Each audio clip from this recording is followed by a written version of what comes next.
Welcome to another edition of Your Impact Attack. That's right, it's Your Impact Attack. I'm getting a little tired of this. You keep giving it back to us, and we keep telling you it's yours. Like, this is ridiculous. How many weeks has this been now? And anyway, well, who are we?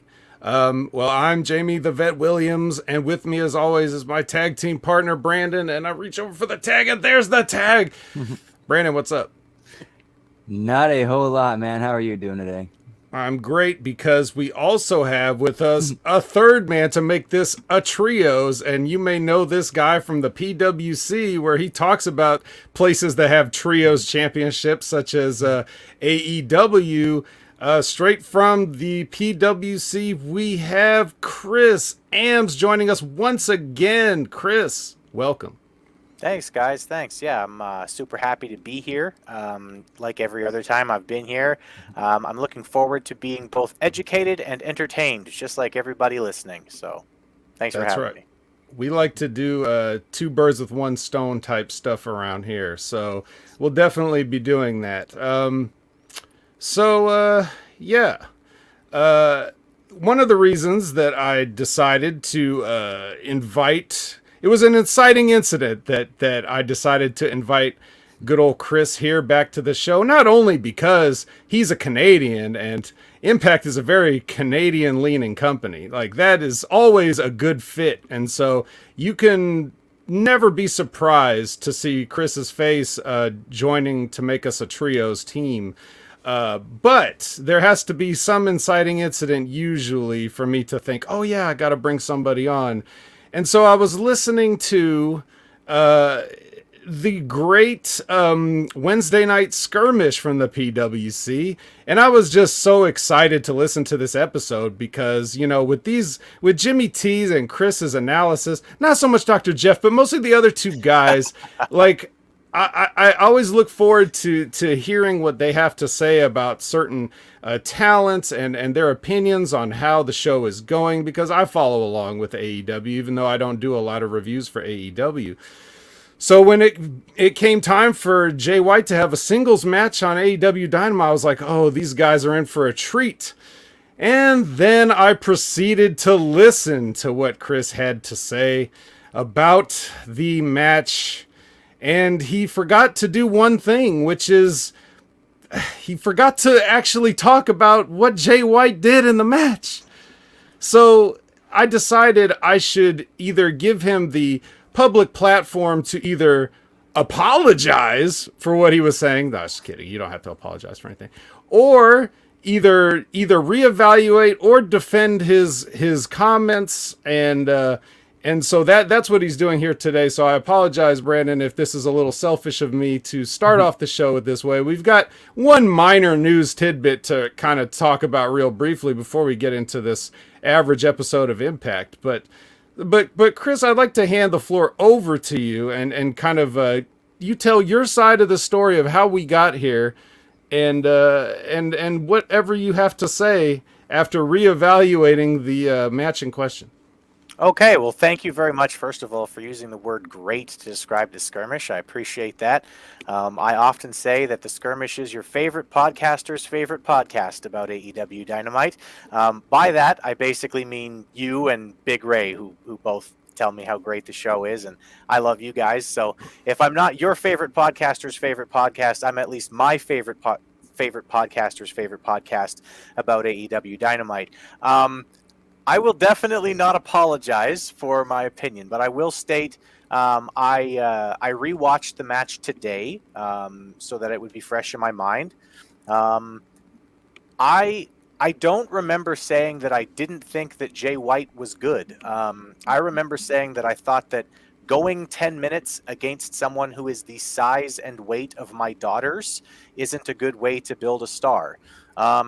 Jay White, I thought, acquitted himself quite well. I think that if you're evaluating him as a professional wrestler, you'd have to say that almost everything that he did in the match was between good and great. There was a couple of moments where it seemed like he was trying to tell a story of why it took 10 minutes for him to beat Commander, which was that he was distracted by what was going on with Shawn Spears. There was a couple of times in there where as he's hitting Commander, he's looking over at Spears, kind of doing the whole, yeah, like, you know, I'm doing this because you're pissing me off, buddy, kind of thing, which obviously is a distraction, which leads to Commander getting some more offense. I still think that a 10-minute match against a guy this small isn't a good way to bring a guy in if you want him to be a real star. But hey, what do I know? You're the vet. You tell me how I got it wrong. Well, it's not that you got anything wrong per se, but what it sounded like on the episode of the skirmish is that you're laying this at the feet of Jay White. Oh, no. To me, everything that was wrong with this match was the booking. I don't have anything wrong with Commander even as a performer. I mean, I don't like the style of match that he has. I'm just not that interested in... now, I need to be careful with how I word this because the IWC tends to really confuse what people are saying about this kind of thing. I like high-flying matches. I used to love watching the cruiserweights in WCW, but I very rarely remember watching spots between the cruiserweights where it looked obviously like one guy was helping another guy stand up or get his balance on the ropes or set up for a spot, or where one guy was very clearly, you know, this last week was a good example of it, with Vikingo literally looking up at Drilistico going, I'll catch you, hit the move already. I don't like that kind of wrestling, but I don't even have necessarily a problem with them signing a guy like Commander if he's going to be used in the right way. But to me, the booking of this match was abysmal. Oh, and that's it? That's it. Yeah, Jay White was great. I think that Jay White is super talented. And my problem with the match wasn't Jay White is a bad performer. It was Jay White could become a star, and the booking here is all wrong. Okay. Well, you failed to say any of that on the skirmish, so I'm glad I was able to let you say it here, because all you said on the skirmish was, it took Jay White this long to beat this guy, and it was like it was all his idea. So you have to make those things clear when you're a broadcaster.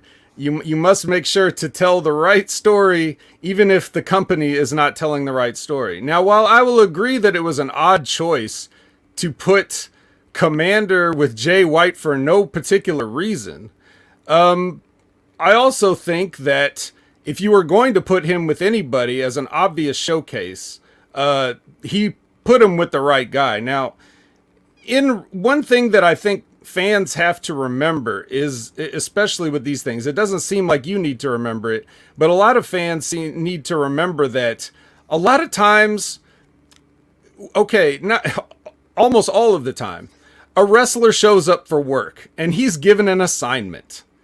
Now, granted, they billboarded this match like a week in advance, so it's not like Jay strolled in with his bags that day and realized he had to, you know, put over some guy that he never touched before.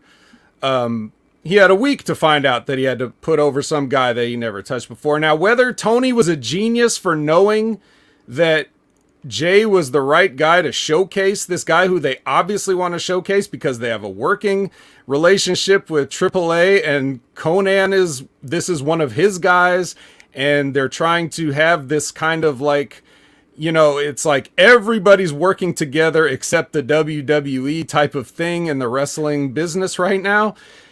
You know, whatever you think of Commander, this is a guy that they want to spotlight and showcase. And there have been a lot of times throughout history where guys have had to say, you know, get over while getting somebody else over. To me, if you wanted to make Jay White a star, I don't know what else you really do at this point, because you're not going to make a star out of a 2-minute squash. If you went in there and ran over Commander in a minute and a half, 2 minutes, like everybody thinks that he should have, then that doesn't do anything for Jay White either, because they're going to say, well, who did he beat? All he beat was this little Commander guy. And that would have been the spot for a guy that looks like that but can't do that. like a Fuego del Sol or a Serpentico. You want to get an untalented small guy that you smash over in a minute and a half, but you want to showcase a guy like Commander that can do unique things. I guess that's the mindset of whoever's booking this match, whether it's all Tony's idea, whether he was advised to do it, however this thing came to be. We're handed assignments as wrestlers, and damn it, we have to make the best of with what we've got. I watched another match today because it popped in my mind. Maybe you can see where I'm going with this when I ask you, Chris, who's your favorite wrestler of all time? I mean, I know the answer, but It's you know, well, it's not just my favorite wrestler of all time, but it's the best there is, the best there was, and the best there ever will be. Bret the Hitman Hart. right. So maybe you're familiar with SummerSlam 1993, in which Bret Hart showed up with his bags at the building and had to put a similar amount of time in with a literal clown. Now, what do you think was going through Bret Hart's mind when he got told, yeah, you got to do 10 minutes with Doink the Clown tonight, and, these are the kinds of things that we have to deal with and we shouldn't have to deal with. But it's all about how you acquit yourself. So I watched this match. I'm sure you're familiar with the match, right? Mm-hmm. Yep. Do you remember more or less how the match went? I don't really remember like a play-by-play on it, but I do remember coming away from it thinking, as I often did with Bret, I don't know how he got that out of Doink, but he got something pretty good out of Doink here in 10 minutes. Yes. So now, for the people that don't remember and only think of Doink as like a rib, he actually was a decent gimmick if you really remember the original kind of thing of Doink. It was Matt Bourne, who was, a good worker, like real good worker.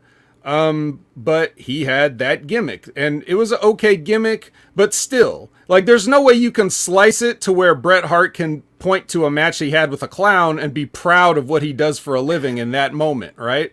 Like, there's just no way. So basically what happens in the match is he starts kicking the shit out of Doink for about, a couple of minutes. Then Jerry Lawler with his crutch, like, distracts Bret Hart, and Bret Hart decides to go after him because that's who the feud is really with. It started with and ended with, because it ended up being another match right after that match with him and Jerry Lawler.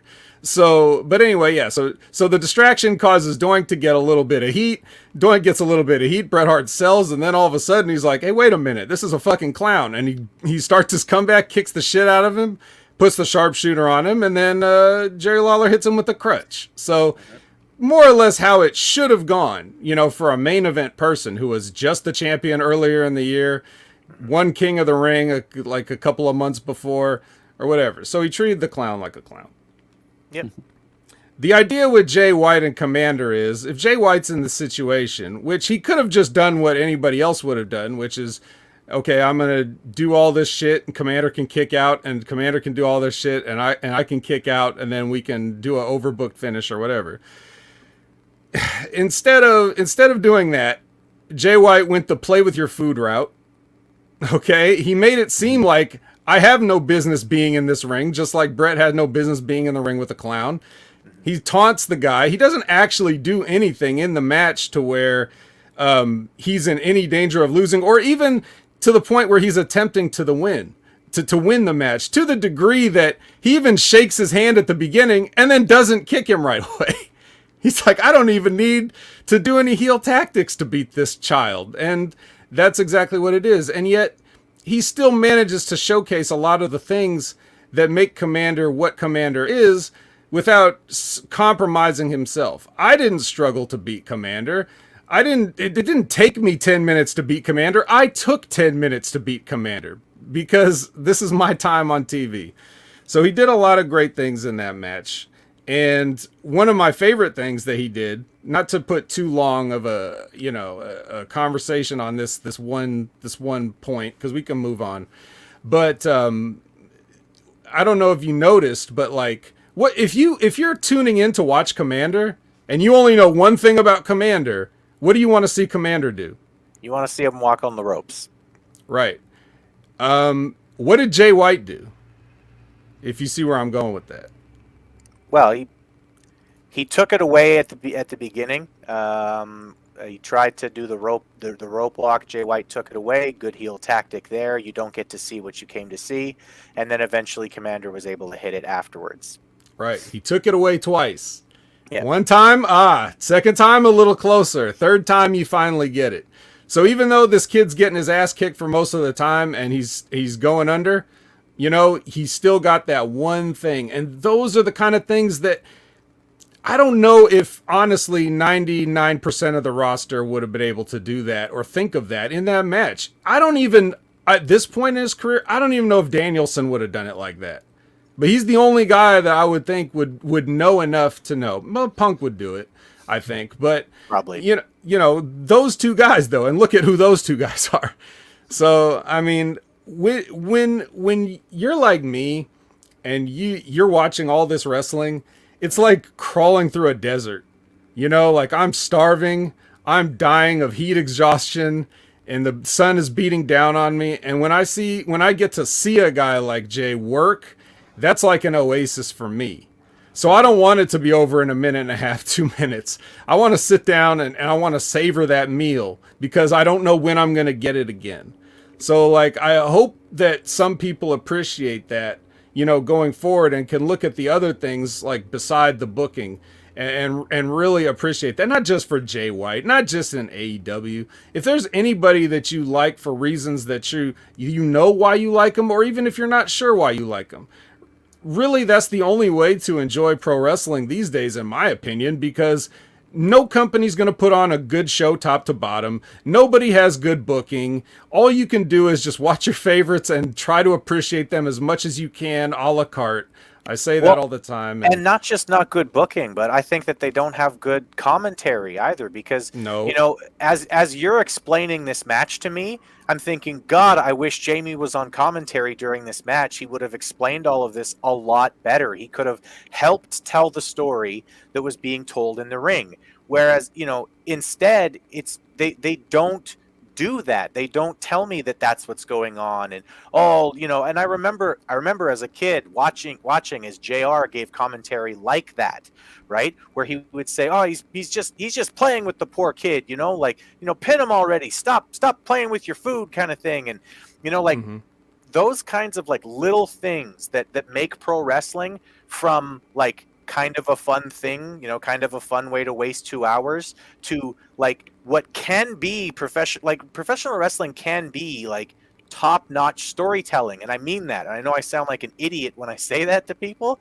but professional wrestling done right, and I mean it's all these little things, right? You have the right commentators say the right thing at the right time, and then everybody watching gets the same story, and they get the right story. If you had have been on commentary, I probably would have said, something to the degree of, hey, it probably took a little longer than I would have had them go, but, look at all of the good things that Jay White was able to do here. But again, we don't have you on commentary. We have some guy in a goddamn mask. It's a man in an Excalibur mask.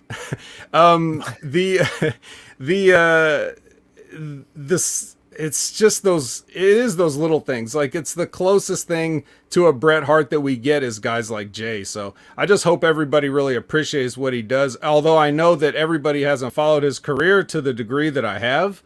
So they don't know those little things.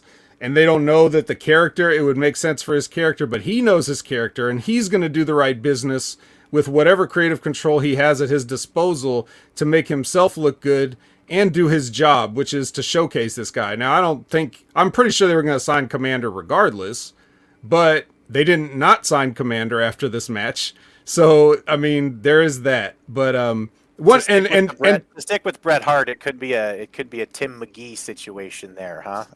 Tom Mega Man, yeah, Tom yeah. McGee, yeah. And just because Jay White made him look so good. Exactly, and that match was the shits anyway. I saw it. It was, I was like, I still wouldn't have gave that guy. Like, I could see through that. So how could those guys back then not see through that? You know what I mean? So anyway, but that's how good Bret was. That's how good Jay is. And guys, please continue to appreciate Jay. And just one the little cherry on top, just so you know what kind of a character Jay is. But you probably saw this too when Ricky Starks hits the ring and spears Juice, and Jay just powders out immediately. Like, I'm not dealing with this. That's the kind of snake that he is. And you hopefully. The only way AEW can fuck this up is just taking him off TV. Because as long as he's on the camera, he'll be doing all the right things. Now, Brandon, you got to see Jay a little bit when he made a stopover in Impact there, and he was doing some fun stuff. So I know you are kind of aware of what he can do, but I mean, do you have any overall thoughts on everything that was said here? As long as like the creative is good, as long as he has a lot more control over it, and again, me personally, I like to see more than just what's in the ring. Yes. Well, he can cut a hell of a promo. I will say but he hasn't done it yet. They did about a 30-second video the week before with him and Juice Robinson, both just basically talking about how they're bringing Bullet Club Gold to Impact, or to AEW Wrestling, and I said on the skirmish that week, I said, these 30-second video packages, when they're done right, help get a guy over so much better than a 5-minute match. Like, and it's not even close. I mean, we were talking last week about, if you remember, I was watching back the original pop that Val Venus got when he first came out. That was a mega pop today. That was the kind of pop that people, main eventers in both companies, would love to have a pop like Val Venus's original debut pop. And the reason for it is because they had 30-second videos explaining who he was and what he was doing there and what his character was. They had all of that explained for a month and a half before he ever showed up to begin with. So yeah, I agree. It has to be more than just what's in the ring. And I mean, that's one of the major problems with AEW is that they seem to forget all of that and just expect everybody to already know everything about these guys' character when they show up. Right. Yeah. One of the biggest complaints about them has always been like they expect people to be watching like Being the Elite and watch their other content to understand what's going on in the main show. And it's like no, you can't do that. No, I can't. No, you're not. Now you can reference it if you show a clip of it right before you go into what you're about to do, so people know what's going on. But like, you can't just assume everything. Yeah. Well, it's like this whole thing. It's almost like no one knows how to promote wrestling matches anymore. But that's neither here nor there. I'm glad we were able to clear the air on this, and that I didn't have to excoriate you further in public because you sounded like you actually knew what you were talking about that time. So there you go. Right. Yeah, I knew I was wrong to doubt you in the first place. All right. So anyway, in other news, guess who's backstage at Raw tonight? Anybody see this? You read about this? Yeah. You heard about this? Oh, yeah. Oh, I love it. I love seeing things that are just going to make people go nuts with a bunch of asinine assumptions and bullshit, right? Like, I just sit back and watch, and with the Michael Jackson Thriller popcorn meme, all that stuff. And Punk knows what he's doing. Like, Punk knows had to know that this was going to become a thing and that it was going to be all over the internet. And now he's probably, somewhere in a dark corner taking a break from his cocaine piles. Tony Khan is definitely chewing on his fingernails. I mean, Punk knows how to work not just the internet, but he definitely knows how to work, I hate to use this term because I just don't think that it's appropriate for a lot of people, but it definitely is for Tony Khan. I think that Punk really knows how to work marks, and Tony Khan is a mark. He's a money mark, but he's a mark. Yeah, well, I mean, I think to be honest, based on my history and everything I know about Punk, I don't know so much that he's working the marks on purpose or that he just does what he does and everybody else just gets worked. Because he seems like he doesn't care. But Brandon, what do you think? Is Triple H going to sign CM Punk tonight? No, but I think it's interesting though that they did like meet up and have a interaction with each other. That is very interesting. Yeah, I wonder what that was like. But I mean, these guys are like, at this point, a lot of stuff has happened since the last time. You know, Very true. Triple H was at death's door. You know, CM Punk has been, you know, sitting at home bored for several years. Like, they've all had time to reflect on things and to not exactly be who they were, you know, when they were younger men. And they've probably gotten over a lot of things. So there's really no reason to, you know, let any of that stuff get in the way of anything. But still, one thing that everybody really forgets when you're talking about these contract negotiations, the one point that a lot of people just fail to bring up is that if you sign with AEW, you're going to get, regardless of if they make you have matches with Commander or not, you're going to get basically the similar pay as you would get from the WWE, and you're going to work a fraction of the amount. So if it's their prerogative to sit you at home and pay you and have everybody saying, where's Miro, you know, for however many months or years now, then that's on them. And I'm sure he's very comfortable not throwing himself to the ground on purpose and still collecting money. In WWE, they're going to expect you to show up and do stuff. And some guys aren't necessarily as big a fan of that. So that's what you really have to worry about. If you're the person that loves the grind of showing up at the airport, renting a car, driving to a hotel, checking into the shitty hotel, trying to get the gym, trying to get healthy food, showing up at the arena, sitting around, finding out that you don't have shit to do on the show that night. So then you go in the back and play video games with Xavier Woods, and then people say, all these fucking kids play video games now. It's nothing like it was when I was in the business, and you have to hear all that shit. Nobody's doing somas in the fucking back now. Yep. They're playing video games. Everybody chill out back there. Yeah, everybody's all the old veterans are mad because Madden and 2K are better than playing fucking Pinochle or whatever the fuck you were playing with Andre the Giant and Arnold Scullin back then. Or like Chase the Dragon.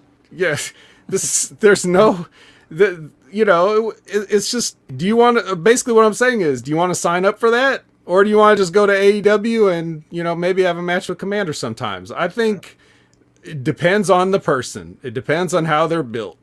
So I think for somebody like Punk, it's like, he's going to look at this like, well, I don't want to show up and work really hard and have people tell me what to do that I'm going to constantly be saying, that's stupid. So I'd rather do that once a week than 3 to 4 times a week.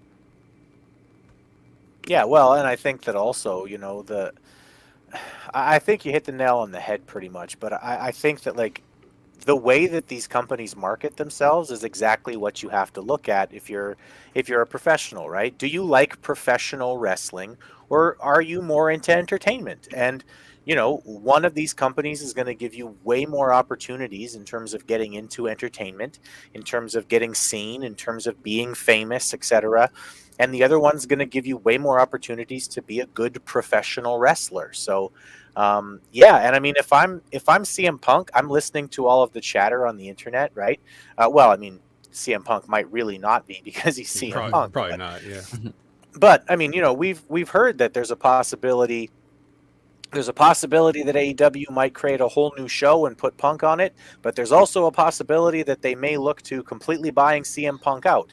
And if I'm CM Punk and I'm hearing I might get bought out, yeah, I might show up at WWE to put a little pressure on them on the other side. Hey, you guys let me go. I've got other places to go. Shit. Yeah, what do you think, Brandon? You think it's what about you personally? If you were still working, would you prefer the airport life or the Miro life? At this point, probably the Miro life. Definitely the Miro life. I mean, he's got money in the bank. He doesn't need it. And he sleeps in a big bed with his beautiful wife. Yep. More time for that if you're not, you know, at the Days Inn in Toledo, Ohio or whatever. So, I mean, yeah, something. But I'm pretty sure that, you know, I'm pretty sure that CM Punk and Tony Khan are on the same page, and they probably talk all the time. And they leave it, again, up to the marks to speculate on what is going on. Because like I pointed out on the Monday Locker Room today, channelad2.com, see, Punk has been hurt. That's the reason he's not there. If he had not been hurt, he would be there. He doesn't care about what the Young Bucks do or what the Kenny Omega does. He didn't like them when he showed up. Why would he? You know, it doesn't matter if they got into a fight. He already didn't really like them, or there wouldn't have been a fight. So, if he's the professional that he is, and he was cleared to be able to wrestle, he would have been there doing something. And I also don't think that Tony Khan would create a whole new show just for CM Punk. Again, I think that's rampant speculation, but he does have a roster that's so big that, damn it, he probably might need another 2 hours. And if Warner Brother needs another 2 hours, I did find it funny that, they get kicked off of TNT, but now they're talking about we need 2 hours on TNT. So it's like, what is all going on here? But, that whole company conglomerate merger, they're all a bunch of jokes and a mess, obviously. So but the only thing more of a mess than trying to figure out what's going on there is trying to piece it together from the Fightful Selects and the House of Wrestlings of the world, and trying to listen to them and trust them too. So I guess all we can really do is just sit back and see what happens. But as long as you've got your Thriller jacket on and you have your popcorn, it should be good. Speaking of good, what do you say we talk about Impact Wrestling, huh? Oh wait, that was not good. I said, speaking of bad, let's talk about Impact Wrestling, huh? Even though, as Chris Lower Third states, Impact may be better than the rest of wrestling this week, but that's only because you didn't watch the Stardom Queen something or other, whatever it was, thing that they had the other day, because that's probably the best wrestling. I'm sure I would have loved it. Yeah.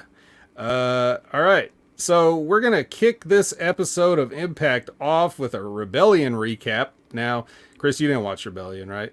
I did go back and watch Rebellion so that I would be... You watched all of Rebellion? So that I would be properly prepped for this show, yes. There's no such thing as properly prepped for this show. Brandon didn't watch Rebellion. What are you doing watching Rebellion?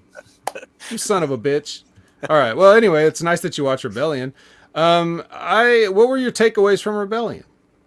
I liked the show, actually. I came away from the show really thinking that Impact is probably the best booked wrestling in terms of like major wrestling that exists right now. It's a lot cleaner, makes a lot more sense. There are definitely things to nitpick, but in terms of like a big show, I thought that they pulled it off really, really well. I thought the crowd in Toronto was great, as they generally are in Canadian cities. I mean, we're a loud country when it comes to sports because mostly people just avoid us. So we appreciate it when you guys come up here. But yeah, keep it down up there. And to be honest with you, I think that Impact might have the best announced team too. I thought that they told very clear stories throughout the night, and I thought the same thing about Impact this week too. That the stories that they were telling in the ring matched completely with what was being said on commentary. So yeah, I really liked both shows. All right. I particularly liked, and don't worry, Brandon, we'll move off of Rebellion real quick, but I particularly liked the Kushida and Macklin match. Yeah, like, I thought really that good was match. damn near a perfectly worked match. And Kushida's never been one of my favorite Japanese wrestlers. Like, of all the guys to bring over from New Japan, when Kushida came over, I was like, all right. I wasn't too excited, even though I know he can get it done in there. But, I mean, I've seen Macklin a lot of times. Okay? That was all Kushida in that match, bro. I got to give it up to him for putting that together, because it was really good and made sense. And that's another example of what you're saying about telling that story in the ring. You hear guys say, tell a story in the ring, and then they never explain how the story is told, what the story is, or how to do it. That's why I like to do it when I can. Unfortunately, most of the shows I review, like NXT, there is no story. NXT is, bootleg Hannah Montana, level of, young adult comedy. It's not about professional wrestling. So the matches are all just like it's on fast forward, and it's just there to move to the next, cartoony, Sweet Valley high angle or whatever they're doing. Impact has a lot of good, like, I guess just plain matches, but then again, a lot of people have very boring matches. Not necessarily boring like there's no action in the match, but it's like, well, you are having a match and it's not good enough to recommend and it's not bad enough to pick apart, so it's just there and it's very middling. And that's what I struggle with, and Brandon, we talk about that every week here. But what was it? Anyway, they had a recap of Rebellion. We're going to get a changing of the guard ceremony tonight, whatever the fuck that means. And we're still here doing the tapings at the Rebel Complex, which now, Brandon, now you've seen a show in the Rebel Complex. You've seen it from several angles or whatever. We talked about this. Chris, I'll get to you in a second, but just the venue now, seeing it on a whole show, what did you think about the venue? I thought it was a neat venue. I like the setup. The way they had the screens and the lights was unique and different.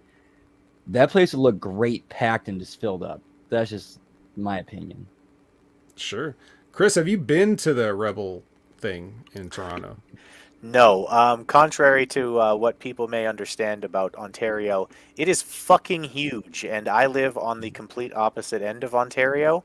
I live 8 hours north of Minneapolis, and that part of Ontario is next to Buffalo, New York. So imagine how far away that is. It's still in Ontario, but it would take me about 26 hours to drive to that part of Ontario. Hey, look, I didn't ask if you went there this time. I said, have you ever been there? Because, you find yourself in different countries around the world. I know this about you. You could have ended up on the other side of Ontario. So I was just asking it just in case, we had a live on the scene, report possible. So, I avoid the southern part of Ontario as much as humanly possible.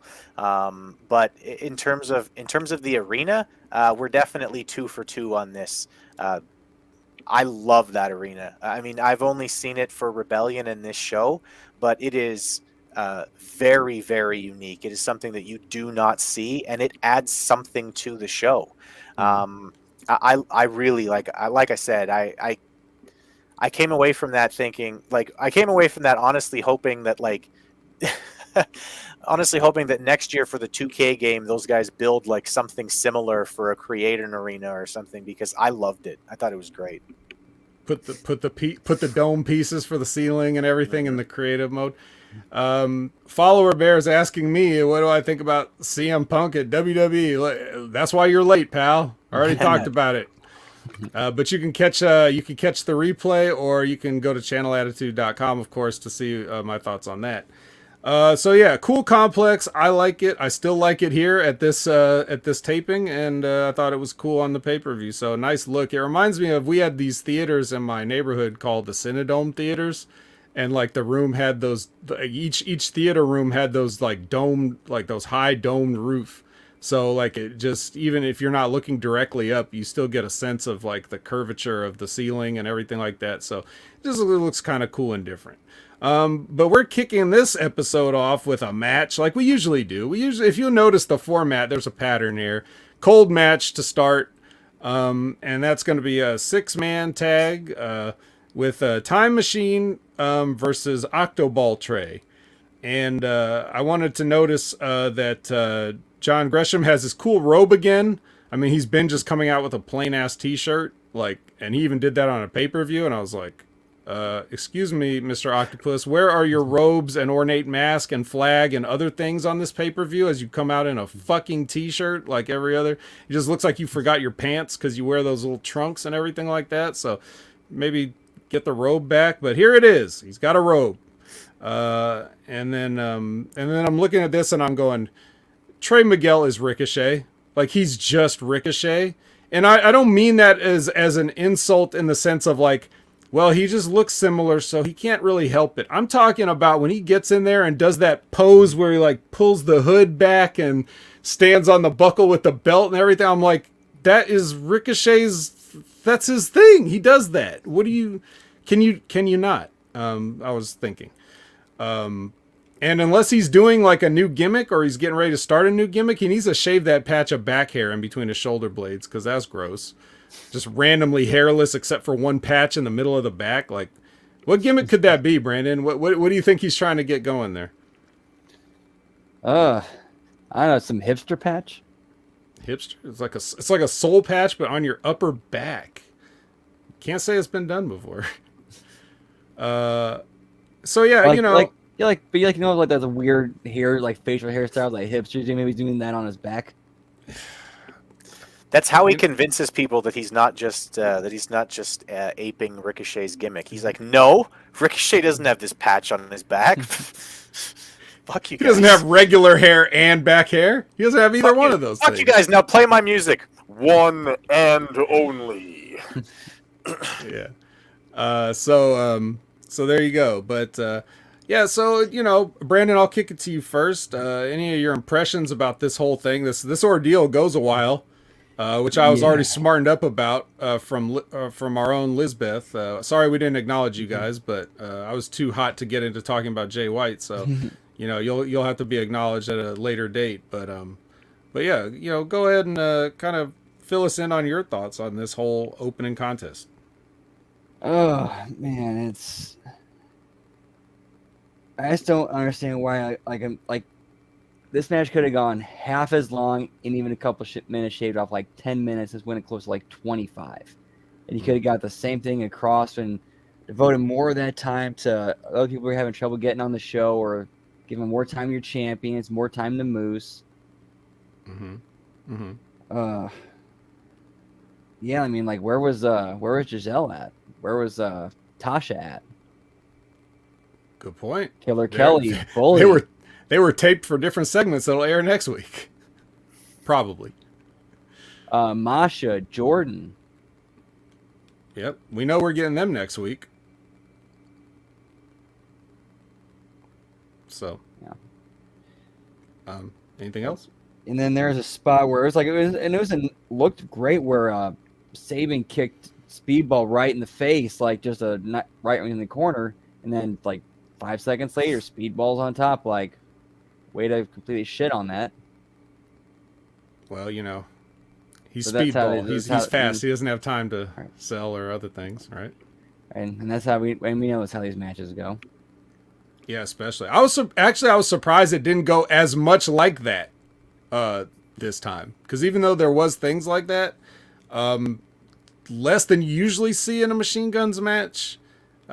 Chris, you may or may not know I'm just not very high on the Machine Guns, but I actually didn't mind most of this. What about you? Like, what did you see? And do you agree with the assessment that this did not need to be as long as it was? Oh, I mean, even me, who, like, I haven't watched Impact, so to me, there's a novelty here, right? It's like, oh, I'm watching something I haven't gotten used to, right? I watched Rebellion, and that was cool, and that's a little novelty. I'm watching Impact for the first time in a while now, and even but by the time they got done the second segment, I was just going, what the fuckity fuck, man? Get a pin already. This is ridiculous. Like, you know. And again, it would be one thing if you had, like, you know, if this was like Kurt Angle and Moose and Christian Cage and like a bunch of main event guys in the, you know, and that's how you wanted to start your show. If you had something like that, but I mean, you've got, you know, a tag team, a couple of guys from the X division, and, you know, Kushida, you know, I mean, he's good and everything. There was some good talent in this match, but I mean, did anybody get more over from this match? I didn't think that anybody did. I just thought that it was kind of indulgent for them to go that long. And, I mean, it was a fine match. Like you said, nobody fucked up. Nobody stepped on anybody's head or anything. And nobody got a concussion out of this. But it was, I mean, maybe I got a concussion from falling asleep and hitting my head at the end of this. It was, you know, it was entirely too long, overly indulgent. I actually do like the Machine Guns. Well, that's a bit of a stretch. I like Shelley. I've always liked Alex Shelley's work. Sorry, I like catch as catch can. I like guys who can move quickly and and look like they're trying to win matches. And I've always sort of seen that from Shelley whenever he's not concussed. The rest of everybody here, I thought that they were telling a good story on the other side. It was the classic professional wrestling. Can they get along? 3-man team, but I mean, it was fine. It was too long. Okay, you guys have said your piece. Now, I ingested a lot of caffeine today, so I was a little bit more focused on some of the Impact matches that I normally am. And so I'm going to point out some things here, especially in relation to what you guys have both said. First point is the match was too long, like you both said. Again, though, back to my point when I was talking about Jay White. If these guys are assigned this amount of time and they have to fill it, there's nothing they can do. I don't know if it was indulgent on their part or someone else's part. Maybe somebody back there just loves to pleasure themselves to, triple and double and triple teams in 6-man tag matches. And maybe that's why it had to go this long. Maybe time got added in the middle of the match. Yeah. Or it's like, oh, we need something to fill time. Oh, well, it's 6-man. They know what they're doing. Is give them more time in their match. Yes. Like, these guys are all at the level of which if you had the ref, Iggy those guys that you got to go longer for whatever reason, then they can just do it. And in all honesty, it almost felt like that because, and I don't think it was, but it's not just that it was too long. It becomes a point where the match no longer serves a purpose anymore. You get the people to a point, and then you got to take it home. The point was right before the second commercial break. Yep. They should have been going home. Instead, they went into another set of heat. That was where they made the mistake. Jerome Hall says, what story is this match telling? Okay, I'll tell you what the story is. It's actually not bad. Now, Time Machine it would be, an official trios team in AEW. They would compete as that besides. So like when Kushida joins, they are Time Machine. Without him, they're just the Motor City Machine Guns. That's official. So that all checks out.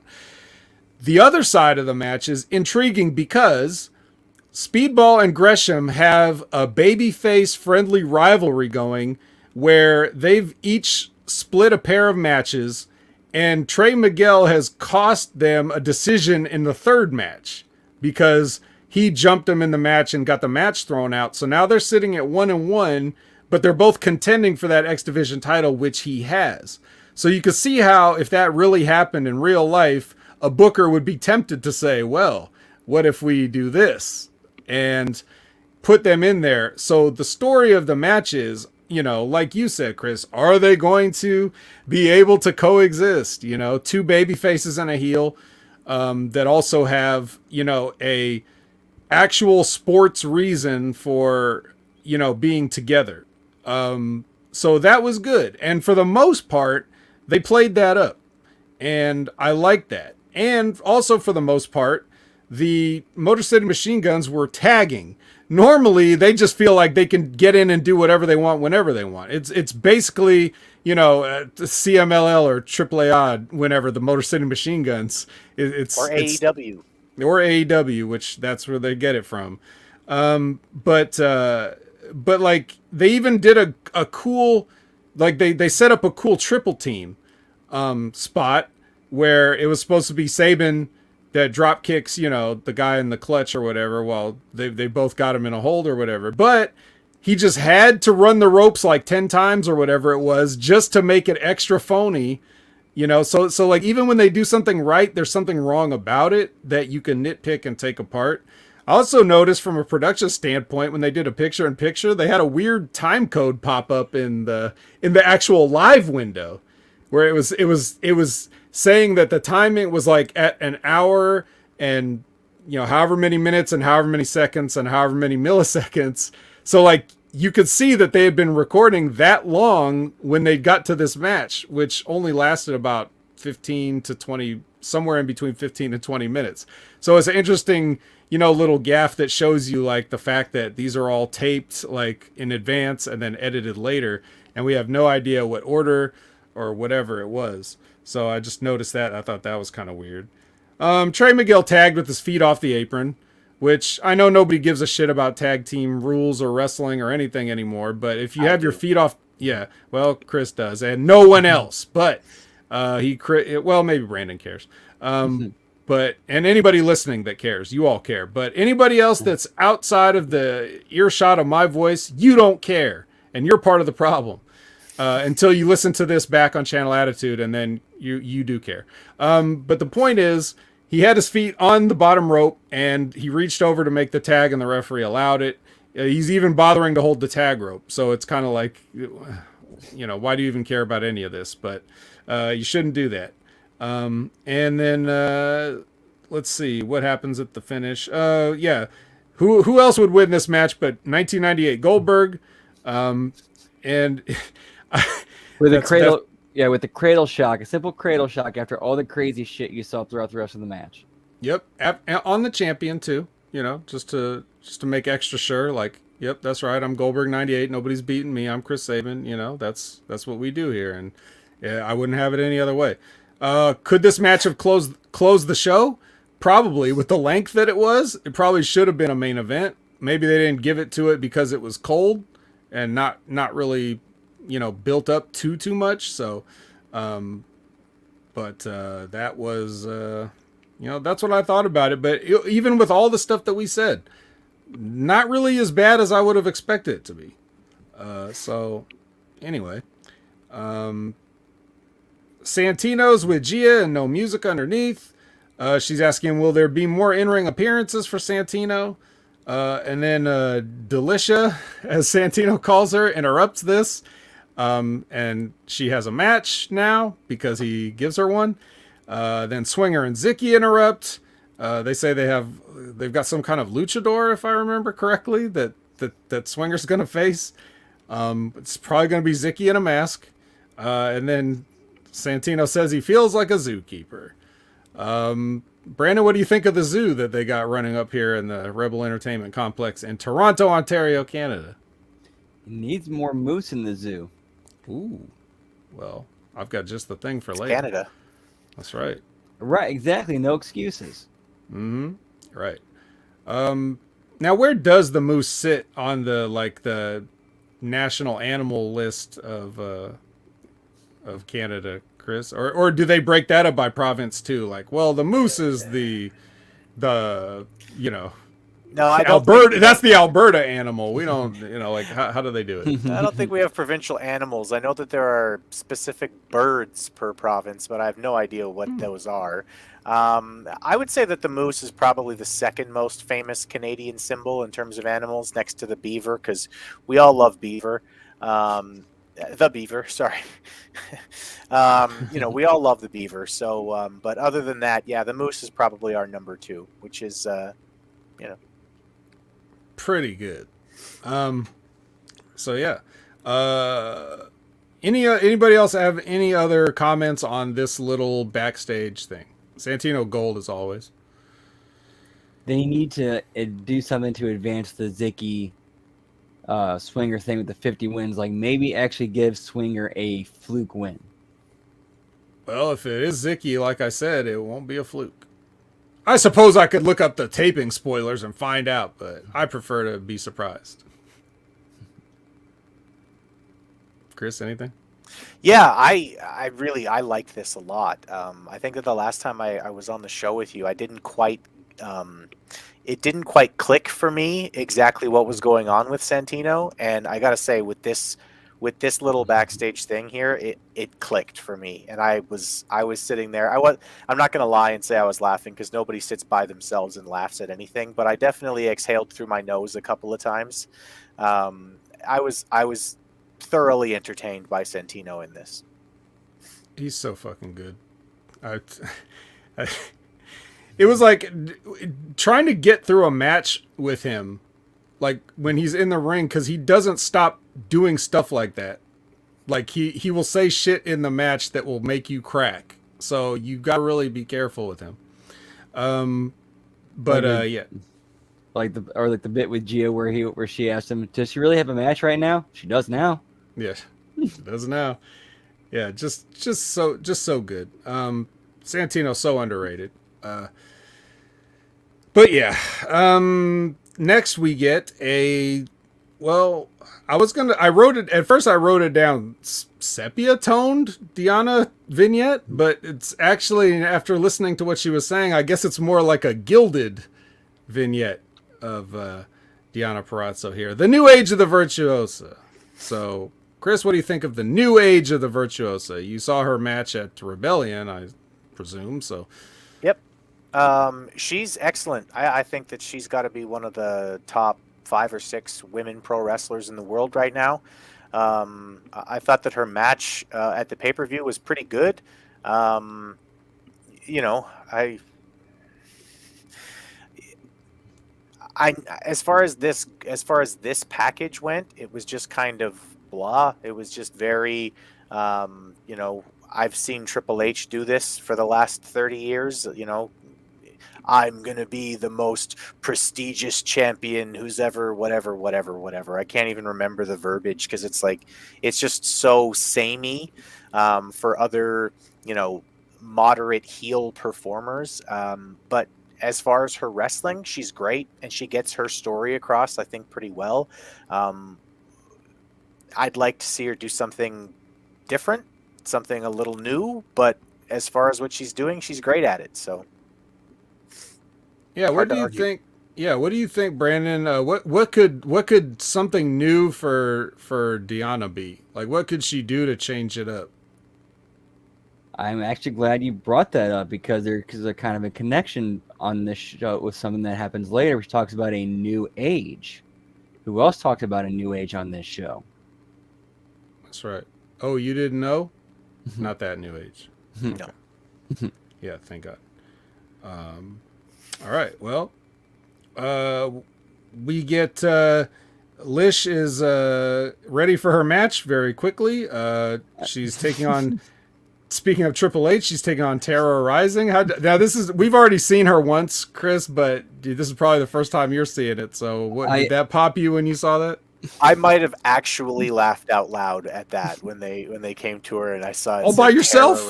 Who does that? I was like, come on, that's great. Yeah, I even have her in my notes as Triple H. Yeah, that's right, baby. Triple H. So Alicia got dressed so fast she left the ass of her pants out, which is, I guess, fine. They have this match here, which is just her beating up poor Terra Rising, you know, the way I guess Jay White should have handled Commander. And then Jody Threat comes in to make the save when Lish goes way too far. I mean, she's just out of control here. It's all the rage from Eddie keeping all the food from her and starving her, and that's why she just flipped out. But luckily, Jody Threat came in. Whose gimmick is clearly the lesbian PE teacher from 1996? Is that no? Oh, no. Her gimmick is basically from the vignettes. Maybe Jay from Clerks. I don't know. She seemed to be hanging out in front of convenience stores in a bad area of town with a, you know. That's as far as I can get. Motherfuck, noise. Yeah. Put that shit in my hand. Yeah, that. It's basically it. So, yeah, all the fake redheads in Impact. We got at least 4 of them. But yeah, so Brandon, thoughts on this whole deal? Yeah, I thought it was interesting how suddenly Alicia was able to get dressed and in her gear and wasn't so mad about this match and was prepared and ready to go so quickly. Man, so quick. Well, you got to be. You know, when you're a pro, you got to be on call. You basically got to have your tights on under, you know, your clothes at all times because she must have been wearing her assless trunks underneath her jeans, just right, ready to go all times. 100%. jury's still out on Jody Threat for me. I'm not really impressed. She didn't really do anything here, but she had a match last time, and I'm like, all right, I'll reserve judgment. More data needed. But yeah. The backstage video that she did later where she was consoling Tara Rising was, I mean, beyond cringe. Like, it was, like, I don't know if she can wrestle or not, but she looks like the lesbian PE teacher from 1996, and she cannot act. Yeah, that's pretty much next. I mean, they show a shot of Burt Macklin's personal security force before that, so it's coming. But other than that, that's the next thing. It's Jody giving Tara that little pep talk on the stairs. I consider it personally a win that there was no little RGB light in the background, staining the wall some color or something like that, some garish pink or urine yellow or whatever, So I was just glad that they used the lighting of the building. Yeah, we didn't see any of those tonight. That's right. Have we won again? Has there been a ceasefire now? Like, I don't know. I think they just didn't like me crowing about it. I didn't think I was a sore winner about the lights thing. When they turned them off, I didn't think I like rubbed it in or started grandstanding or anything like that. I just pointed out like, hey, maybe this is it. And then they fired back. So I think they need to remix their opening song from We Own the Night to We Own the Lights just to fuck with you guys a couple of times. Don't give them any ideas, man. And certainly don't do it for free. Yeah, so yeah, we got that pep talk on the stairs, nothing major. And then finally we get some moose on the Moose. All right. The show used to be called the Moose, and we had to change it, not only for legal reasons, but also because he just isn't on the damn show. So he's finally on the show with a full entrance and a singles match. When was the last time this happened on Impact, Brandon? Man. The last one that's coming to mind is when he got his rematch against Alexander for the title. That was quite some time ago. But you can never have everything. There's always got to be something. So Brian Myers is out here too, like just to temper everybody's expectations about what's entertaining or whatever. You got this, sack of crap coming out, trying to share the spotlight. And then you got Yuya Uemura, bless his heart. He's working hard, but damn it, it's just. I don't know what it's weird. Here's the weird thing about the Japanese guys that are on excursion. Cause I've explained the process multiple times, but just real quick once more, you go through the dojo training system in New Japan. They send you overseas to some country, whether it's Rev Pro in the UK or whether it's, CMLL in Mexico or whether it's the United States in some promotion like Impact, and you do your tours and you do your learning there, and then you come back and you've got a new gimmick and you've got a career like as long as you want it. So sometimes a guy shows up, nondescript Japanese guy shows up somewhere, Okada goes to Impact, he's Okato and other weird, stupid bullshit that they have him doing there. They don't have no idea what they have on their hands there, and no one would think anything of it. He shows back up in New Japan as the Rainmaker with the dyed hair and the gear and everything out of nowhere, and everybody's like, huh? Like, it's like a complete, more than a 180, but not, because it has to stay 180 for the analogy to make sense. But he shows back up and he's totally different. I don't really know what Uemura could show up as when he returns. Because they already have a guy that they want to kind of be Tanahashi, and that's Shota Umino.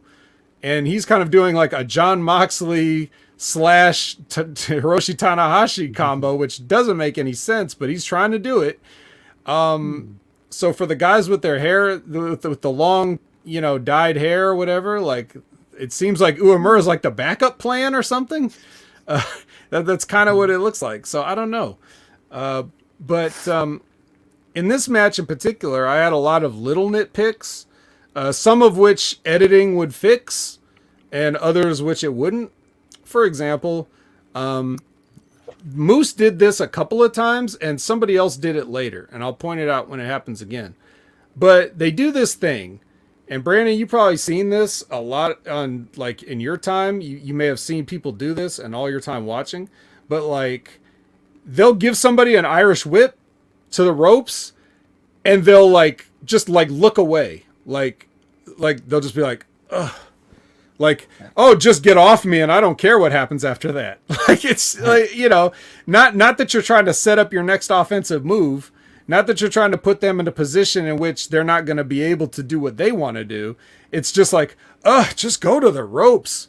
And then they're surprised that the guy fucking comes back with something.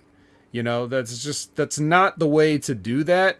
If you're on the offense and you're shooting off a guy, you better be prepared to bring something when he's on the rebound. That's just the way it is. If you do anything else, you're the shits. I'm sorry. So I don't know why Moose is doing that. He should know better than that. But he did it twice here, and someone else does it later. So I don't know who's a fan of the look away shoot off, but knock it off. And let's see. There were some redundant spots in the match. Like they kept doing the same thing multiple times. Don't know why they did that. They could have edited one of those out to make the guys look better and, you know, bring the show down to a, you know, like, fill time somewhere else. Add in a deleted scene from that opening match, maybe. Like, oh, you guys didn't see this spot. Well, here it is. Here's another 5 minutes of our another 5 minutes. 5 more minutes. 5 more minutes. And then another thing. There was a spot where the ref interrupted his own count to look at Myers on the outside. Yeah, that was so stupid. You saw that, right? What is that? Yeah. As a former referee, what is that? What do you think when you're seeing that? Like you're bad at your job. Like in a kayfabe sense, like you are a terrible ref. How'd you get that job? Yeah, how did he get that job anyway? Like when dude's on the outside just yelling and you're stopping your count for that, like, what are you doing? So what that tells me is that what probably happened is that Myers was supposed to do something and he didn't do it, and the ref went with the spot anyway. Yep, you can't do. You gotta roll with Call it what's like there. a shoot. Yep. Mm-hmm. And Myers did the jump up later. So was there only supposed to be one jump up? And then he did it twice? Or like he didn't do it once and then did it when he was supposed to? Or did they really book 2 jump ups and he forgot one of them? Or wasn't on time for one of them? Or what was the case? I don't know. Yeah, and then one other little thing. This is something that they could have edited out with a different angle. But like on the finish, Uemura's shoulder was up. Like he was totally up the whole time. So like just a switch to the other side where you can't see that and you're good. But all I would have taken was a little camera angle to change. That was it. yeah. But other than that, I don't care because damn it, I got a nice huge glistening Moose on the screen for several minutes of uninterrupted Moose action. So I really don't care what else happened. This was a win for me. Brandon, can you expound upon the greatness of Moose a little further? I know I didn't leave much. Moose is amazing. Why is he not? What's he doing with Brian Myers? Like, why is this thing continuing? I think they're insinuating is that there's actually like a genuine friendship starting to like build between those two. I think that's what they're kind of hinting at. Even though we've not seen anything like that. I mean, well, they did. There was a spot in there where Myers sacrificed himself and took kind of like a dive for Moose. Like he pushed him out of the way and took it. Right. But why would he do that? He didn't trust Moose from the start, and Moose only wanted him as a business proposition to embarrass Joe Hendry. Seems like they moved on from that, because here they are in this match now, but I don't know. Myers drags everything down. Moose, Matt Cardona. It's just, can we really? Chris, can we really? I really can't with Myers, but I definitely can with Moose. I've always got time for Moose. It was nice to see him in a match here. I did think that this went a little long. I didn't know that it's been this long since he was on TV, though, so I can totally understand if everyone was just super fucking happy to see him for however long he wanted to have this match go. but I thought that, I mean, they sent a very clear message that whatever happened with AEW, where New Japan was apparently very unhappy with the way their talent were treated in AEW, they're going to feel very differently about Impact, because if you're having Moose go this long against whatever this kid's fucking name was, then you are clearly showing that you're taking this working relationship that you have with New Japan very seriously. I thought of something great too that this kid could do in terms of, when he goes back to Japan, he could do a gimmick where every time he gets hit in the head, he just collapses and is out cold, and he could be the new Katsuyori Shibata. That'd be a great gimmick for him. But but as far as this match went, it was fine. I like watching Moose work. The kid seemed crisp. I mean, everything was good here. This was a really solid professional wrestling match. A little long for my taste for what I think of Moose, which is that the guy should just be given the world. But yeah, this was a good match. It was a lot of fun, and it looks like I said, they're definitely taking that working relationship very seriously, and good for them, because it's probably good for them that they have such a strong working relationship with New Japan. It quite is. I will just also add that, you said his stuff looked crisp. I don't even agree. I think he needs to tighten some of that shit up, because his strikes look weak, and you can't be having a Japanese guy with strikes that look weak. That's the whole point. So, although I will say I do want to put this over, because you know how you've got the narrative here on Hami Media Group, New Japan Wrong style, and all this stuff, and people always talking about these people throwing quote shitty forearms and all this other stuff, right? And they don't like it. They don't like the spots. They mostly don't like the Americans that try to copy what they see Japanese wrestlers do. But the narrative out there is that you know what it is. Well, I was watching the latest New Japan event, right? And they had a post match where there was like after a match, there was like a little scuffle between Desperado and Ishii, and Desperado uncorked a right cross on Ishii. Ishii dropped like a sack of rocks and had to get help to the back off of one punch. The reason why that matters, they don't punch in Japan. They don't do it. The reason they don't do it is because it's supposed to mean something. It's supposed to be illegal. A punch in Japan is the equivalent of like somebody here in America using a steel chair almost. Like it's supposed to be like that, especially as somebody that's not ready for it. So they know exactly what the business is supposed to be. But then when you get people over here, they're like copying it, not understanding the psychology that the company is trying to put forward, and like the kayfabe they're trying to uphold, the traditions that they're trying to instill and uphold. Yep. We don't see that. No one's ever going to see that but me, because I'm watching that. But it's just a bad representation over here a lot of the times. So, well, and look, when I was a kid, I mean, I remember vividly, like, in North American professional wrestling, you weren't allowed to throw punches with your closed fist. I mean, how often do I remember seeing a referee look at somebody and go, "Hey," like, right? Like, no, shaking his fist at him, going, right. "No closed fist," right? And the heel always saying, "No, it was a palm. It was a palm." Right. Yep. And heel tactics are fantastic, but like, yeah, that wasn't that long ago, even in North America, and that when there's more rules for wrestling, it makes for so much better storytelling, right? I mean, all of these things that we do for rules in professional wrestling, they're not meant to actually regulate the wrestlers. They're meant to help tell a more interesting story, right? I was just watching. I've been on a bit of a WCW kick, and I've watched a lot of when Conan was a heel, and he complained about getting his hair pulled almost every match, which Classic. Conan has been bald for 100 years, right? So he's going, he pulled my hair.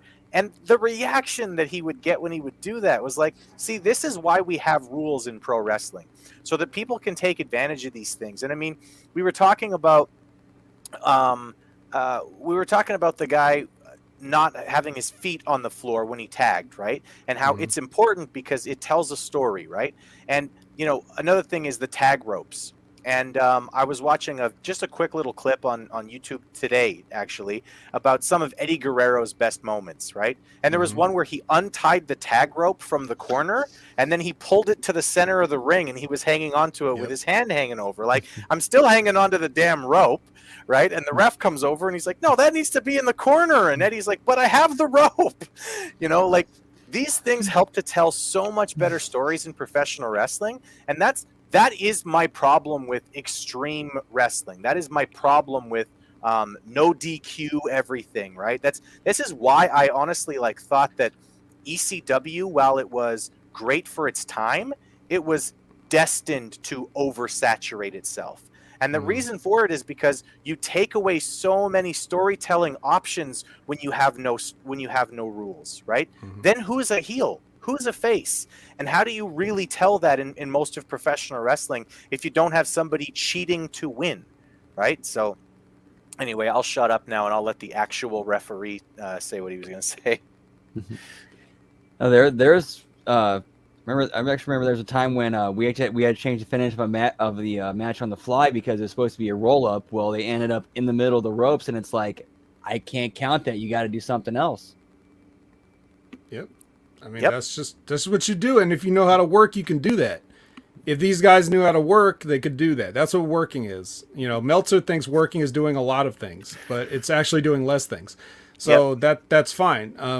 That's why we're here to help you guys with that. But, even a simple fix for that tag, that tag thing, that tag spot in the 6-man match. If Trey Miguel's standing on the thing and he tags in and then the guy starts to come in and the ref's like, you can't come in. Then that causes further friction between the babyface team and the heel third wheel. Yep. It like you didn't make a legal tag, so you cost us the match now. Yep. You could have even beat one of the other two guys and have it been Trey Miguel's fault because he couldn't make the hot tag because he didn't do it right. Or whatever, any number of things. But even if the referee just has to boringly tell him, put your feet on the rope and then let him tag in, you still got to do that because you're taking away, like Chris said, the options of... And it underlines you're a piece of shit heel and you're trying to cheat, which is great. Right. I mean, when the referee catches the heel cheating and then tells him, hey, that's cheating, that's a really good spot in a professional wrestling match. Like, that's a really good moment of storytelling in professional wrestling. I love it. Do you think... I want to ask a question to both of you. Brandon, you first. Do you think we're so far gone now that trying to reinstill rules will not make as much of a difference because people have lost sight of what it was supposed to be? Like, they're so used to everything just being whatever, inconsistent, that they won't even notice little things like that or appreciate things like that? Or do you think they could actually be retrained over time? It could be done, but you have to be okay, actually explain this is what we're doing. Have the on-screen authority figure saying, all right, we're giving the authorities back to, much more authority to the ref. They have more power to make these decisions on the fly. If you're not following the rules, all right, throw the match out, or just this, we're going to be enforcing this. We're going to have people in the back watching this, and just different creative storytelling avenues you can go with to reinforce these rules and create more storytelling opportunities. Right. Chris, you think it's too far gone, or can we eventually turn it around?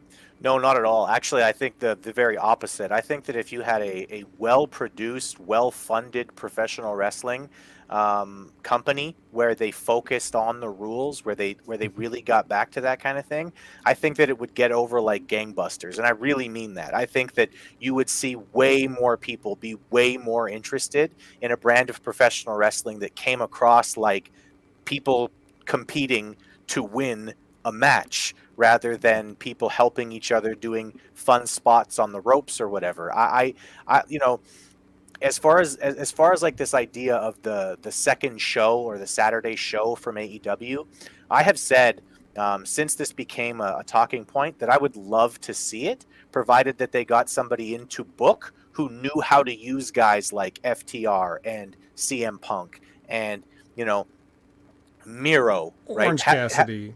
Not keep that fucking guy away. He actually, okay, his last match that he had, I will say, I don't know if you heard what I had to say about it. I did. I thought it was fantastic. It is. Although I usually can't stand Orange Cassidy because it's kind of the same joke over and over and over again. That match was completely different and it was great. But if you got somebody in who could book and who could write wrestling in a way that actually brought it back to, you know, an old school style like that, I honestly believe that if you did that on a Saturday show with CM Punk and FTR and had them be the focus, I think that that show would outdraw Dynamite within 7 months. And I really believe that. I actually think that that's the truth. Because I think people want to understand professional wrestling. And I think when there's rules, people can understand things. When there's no rules, or when the rules are only followed sometimes, or sometimes this is cheating, but sometimes it's not, it just confuses people. And I think that a professional wrestling promotion with a lot of money and production value behind it, that focused on the old school, you know, of just trying to simulate a combat sport, would just, I think it would take off like crazy in today's day and age. I really honestly think that that would be an incredibly intelligent thing for AEW to do if this Saturday show is for real.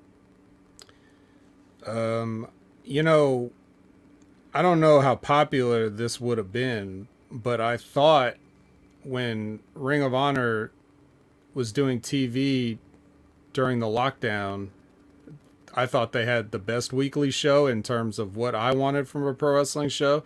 And they kind of featured the Pure title more on some of those shows. And I was kind of thinking, like, when Ring of Honor, if and when it ever comes back full time, I think they should just do like a sort of a shuffling where there is the Pure title is the promotion and all the matches are contested under those rules. Because you could see random bullshit pro wrestling on any channel. But what's going to set you apart? What makes you Ring of Honor? What makes anything? And I think the Pure Rules match gives you enough pro wrestling. You can still do everything you can in a pro wrestling match. The only problem is there's certain penalties if you get caught during things. So, like you said, it just opens up more avenue for stories. But no, they just do the same old thing. And, you know, whatever. It's fine. And the reason that they do that, the reason that they have so many DQ matches and everything is because, you know, they're under pressure to deliver, whether it's ratings, merchandise, tickets. They're under pressure to do that, so they're hot-shotting. It's all hot-shotting. The reason they think it's more exciting. I think it would be very exciting if Tony Khan came out and did one of his classic promos where he's like, there's not going to be any more backstage fights. There's not going to be any more kidnappings. There's not going to be any more cars getting flipped over with a forklift. There's not going to be any of this stuff anymore. You're all going to be fined, suspended, or fired, or all this other stuff, and then you know, bring things back down to ground zero again and start over. Yep. But what you're talking about with a more sports, you know, like focused, you know, rules focused, you know, re-emphasize the rule structure and everything like that. I mean, with the WWE being bought by Endeavor and merged with the UFC, I think there's no better time than to try something a little more official seeming, right? But what do I know? So speaking of what do I know, Jimmy Jacobs did Jimmy Jacobs, when was the last time, before I started saying his name on this show, when was the last time we saw Jimmy Jacobs ever on this show? There's always going to be Double J in Impact.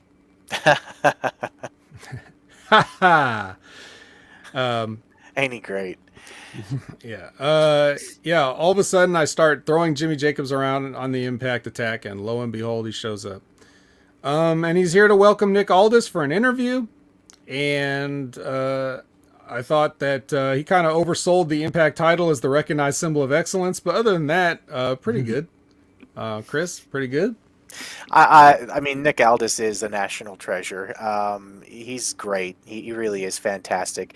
You give him basically anything and he'll figure out a way to get it over, including, you know, basically giving an NWA promo here where he talked about how, you know, it's the standard bearer for professional wrestling, you know, the Impact World Championship. And I just thought, oh, God bless you. You got through that without laughing. Yeah, fantastic that you got through that without a chuckle.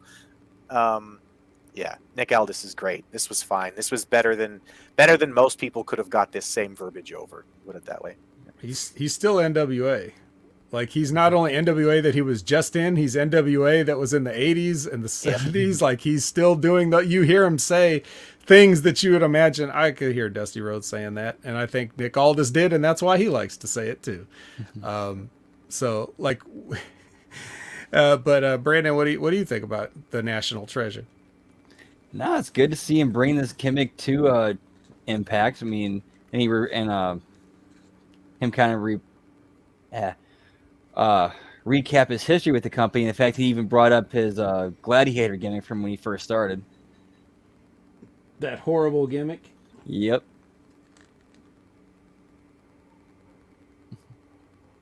Not sponsored. Anyway, there you go. So we all agree that Nick Aldis is the greatest of all time, basically. Like, right, just like kind of sitting there right on Bret Hart's shoulders at the top.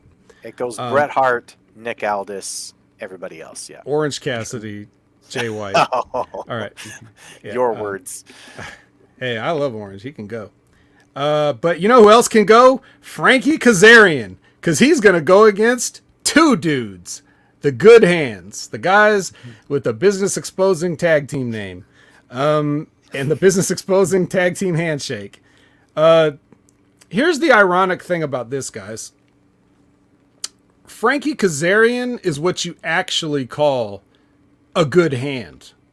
He's a guy that when he's in there, you kind of care. Not enough to ever really care, but like just enough that if he's working with somebody that you like, you'll be very interested. And if he's working with somebody that you don't like, you probably could miss it. He's the exact thing I think people, whether they know it or not, he's one of the kind of people that would spring to somebody's mind if they use the phrase, as Dutch Mantel would say, a good little hand. That's Frankie Kazarian. These guys, on the other hand, there's a baseline of competency in wrestling, and these guys are straddling it with the danger of falling over to the wrong side at times. Such as, you know, you saw that attempt at a jackknife cover on Frankie Kazarian by, I don't know which one, the fat one. Just like these guys are not so much the good hands as they are the poster children for indie wrestling, which is like semi-professional looking ones. Like, they'd be the guys that are main eventing the rec centers and the high school gyms and stuff like that, because they've got the requisite outfit, which I've run down the uniform before, right, Brandon? What is it? Like, from top to bottom, it's Pidgeotto haircut, beard, look like you go to the gym but don't care about your diet so much, tights with a belt, kick pads. I mean, am I missing anything? Did I leave anything out? No. Like, this is your every indie wrestler that's never going to be anybody, but looks like somebody that kind of is somebody. They're like cherry picking some AJ Styles or, you know, whatever else they see along the way. Yeah, that's what these guys are. This was the match that had the look away whip. Like, they did it again. And Kaz wins with a chicken wing. Brandon, what advice would you give the Good Hands if they're ever going to be anybody in this business? Oh, shit. Get an actual character. Well, that's very that's very easy to say.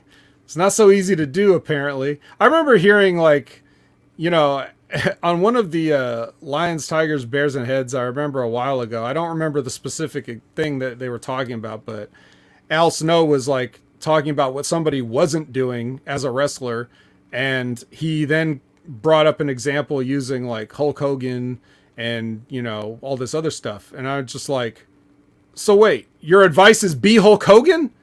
That's terrible. Why would anybody listen to you? You can't just be Hulk Hogan, dude.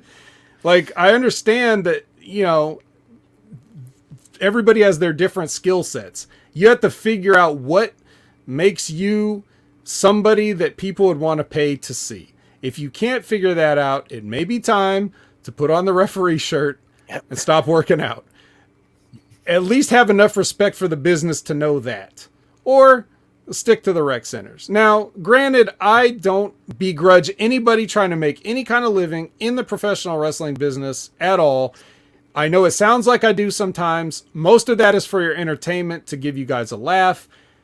The truth is, my comment to every professional wrestler out there is do what you can, make all the money you can, and do the best you can with that money so that you don't end up, like a vegetable somewhere, and you have a happy life. That's my advice to literally every single talent. Okay? No matter who you are, no matter how bad I buried you in the past, or if I've even claimed to hate you or whatever. That's my real advice. I give different advice to maybe promoters and other people in the company, though, about those people. But that's why I don't run a promotion and I don't have to make these decisions. Okay? I'm just telling you what I like to see as a fan these days. And I have a little bit of extra background to color my opinions somewhat. So that's the truth of it. But it's, you say get a character. I don't know if these guys can. Maybe they think this is it. Maybe they think just being called the Good Hands as a rib on the business, which is like something the Young Bucks would do, is like, maybe they think that's what it takes. And if Impact's letting them do it, why would they think any different? I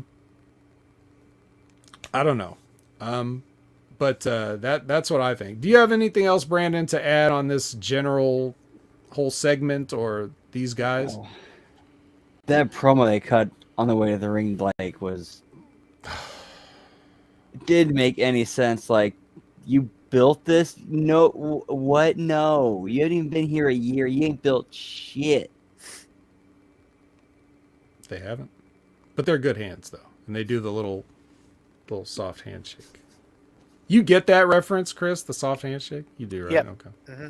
Have you ever had? I mean, you probably gotten it from people that weren't even wrestlers just because they don't know how to shake hands. But I have, yeah. Well, I was I grew up a Mormon and I served a mission in Southern California, so I definitely had some handshakes where I went, okay, come on, just grip for fuck's sakes. Like, this is super gay. Like, just grip, please. Feels so weird when you go to shake somebody's hand and they just. yes. Also, if they're set on exposing the business, I think that a way better gimmick would be to rebrand themselves and call themselves Shindy Fucks, but FUX. That would be great. I think that would be way more entertaining than Good Hands. Would be entertaining. A little more problematic, but more entertaining. Hey, controversy creates cash.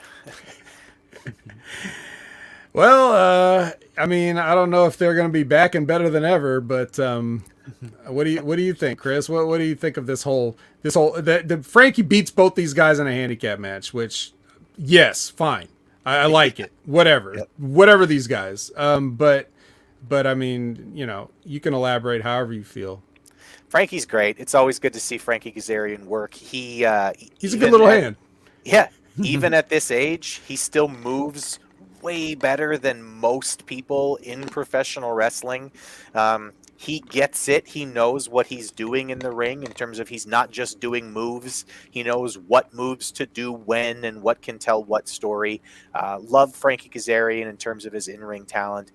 And yeah, these are the two guys. I mean, the way that they were coming to the ring, I thought, oh, are these guys like 18-time Impact Tag Team Champions or what? Because they built this house, did they? Because, okay, I don't remember hearing anything about you two.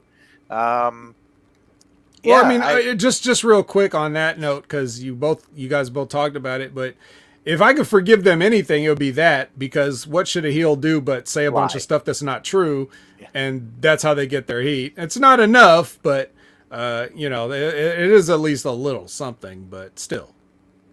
Yeah. Right, other than that, I don't have a whole ton to say about this. Just change your name from Good Hands to Indie Fucks, and just go with it, guys. Like, come to the ring with light tubes that you don't use and stuff like that. That'll get over way better than this Good Hands nonsense you're doing right now. I worry that these guys would, because they're not really good hands, I worry that they'd go to like take a light tube and they'd rear back and the light tube would just snap, and then they look even stupider. That would be my fear on that. Just take their own light tube shot to the shoulder. Yeah. Yeah, maybe.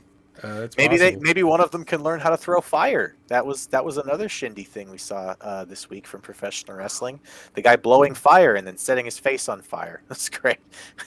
It is That good. could be their gimmick. All right, what kind of dumb shit did we see that happened on the Indies this weekend? All right, we're gonna repeat it this week on the show.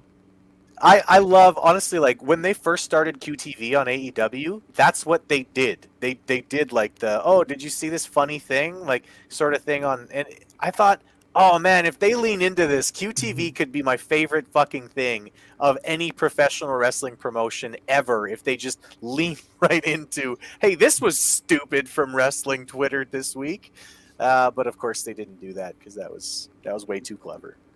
Yeah. And then you'd have to disparage a wrestler that may be coming in to work a shot. So, not this guy, though.